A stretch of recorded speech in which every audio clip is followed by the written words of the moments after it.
Hello price Lord. எல்லாரும் எப்படி இருக்கீங்க? நல்லா இருக்கிறீங்களா?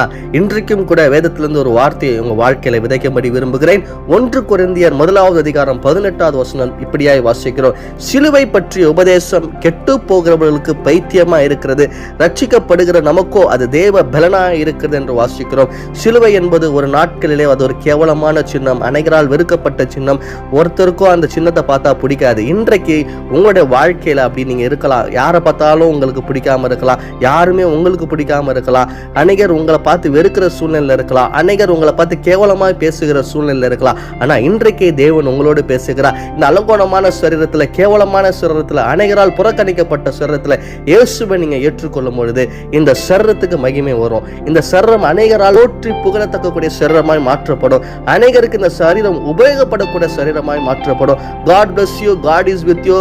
இந்த சரீரத்துல இயேசுவை ஏற்றுக்கொள்ளுங்க, நீங்க நல்லா இருப்பீங்க.